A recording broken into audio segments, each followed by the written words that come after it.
Thank you for taking the time to view this video message. I'm pleased to provide you with a clip of the stars of Friday evening's ITV News at 10. Eddie, Millie, Meadow, Rain and Thomas took the limelight, with their mum's backing group of Lindsay, Pauline, Grace and Stephanie, as well as the other Grace, Sarah and Chloe, who were there supporting in the wings, but not on camera.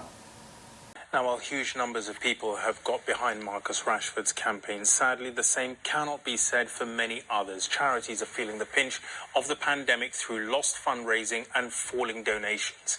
Figures we've been shown reveal many expect to have to make job cuts soon. Some fear they could even disappear completely, which could be devastating for those who rely on them. Paid for almost entirely by public donations, First Step in Essex was a place where 3-year-old Eddie flourished.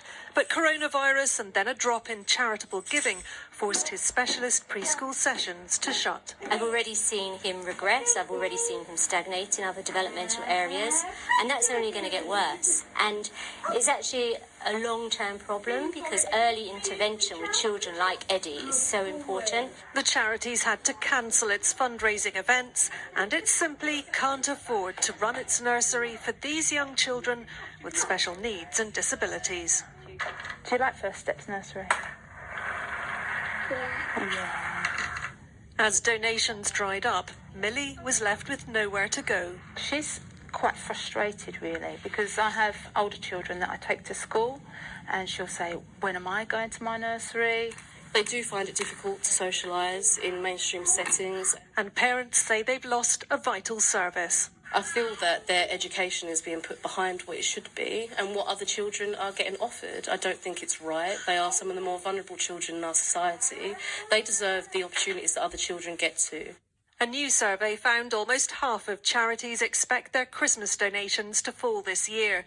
Nearly a fifth say they're unlikely to be able to deliver all of their services this Christmas, and almost a quarter now expect to make further job cuts. As you have just seen, mums Lindsay, Grace and Pauline spoke so powerfully and eloquently of the impact that First Step has on their families and the loss that the withdrawal of educational services is to them. Stephen Hawking said, "While there's life, there's hope, and we are those people who have hope, energy and determination, who will never give up." So the fight continues to ensure that families of children with special needs and or disabilities receive the support that they so need and deserve.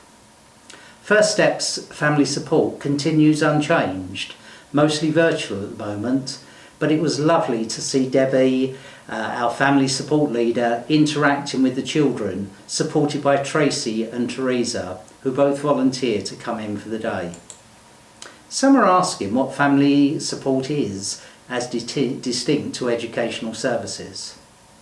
Family support is normally the first point of contact with First Step. Parents are often in crisis, not knowing which way to turn. For the first time, they are facing caring for a baby or young child with special needs and or a disability. They may possibly have a diagnosis, but on many occasions they have concerns that all is not well with their child and are often finding it hard to get the professionals to hear them. Family support includes getting to know the child and the family, an initial assessment of need, development of a family support plan, one-to-one support of the family, help to come to terms with the situation in which they find themselves, family support groups with parent and child when COVID permissible, peer support, building resilience within the family unit, support with benefit claims and applying for disability living allowance and education, health and care plans. Educational services were our Ofsted registered service, which for some children started after they're 2 years old and for many children when they're 3, prior to starting school when they're 5. Children were left at First Step for 1 or more sessions a week without their parents or carers to work on their educational and developmental needs. I am dismayed at the lack of care and concern that the local authority has shown for around 35 children that would have received specialist preschool early years education and with it early intervention. Not only this year, but a new cohort of 35 children every year in the future. The leader of the council has still failed to answer the question that we put to him in June, which was how would Havering look after the 35 children who on an annual basis attend the special needs preschool. The response that was finally received from the leader of the council, Councillor Damien White, on the 1st of September, some 3 months later, was wholly inadequate and still failed to address the question asked. Havering has demonstrated by their inaction that they have no credible support available beyond mainstream provision for these wonderful special children. I'm hoping that everyone who sees the News at 10 clip and also watches the Breakfast Mums video will express their feelings with absolute clarity to the leader of the council, their local councillors and their MPs, and insist that this matter is openly and transparently addressed with their electorate. I would welcome a public debate directly with the leader of the council or the Director of Children's Services so that these matters can be properly addressed. But beyond all these things, there are further practical actions that each and every one of us can take as part of a caring community, even when those truly responsible have abdicated their responsibility. Some businesses are already giving a percentage of their turnover or profits. Another held the Step to It challenge, and one has just launched the Great Smarty Appeal to their own business contacts. Some individuals have been running their own fundraising events, and one parent has already generated £1,750 since March through online quizzes and sales of pickles and preserves. We so appreciate and value every act of care and kindness. So if you want to join in and raise much needed funds for First Step, here are some of the things that you could do. You could join our growing band of committed givers and set up a standing order for the next 12 or 24 months for 5, 10, 20, 50 or £100 each month, whatever you can afford.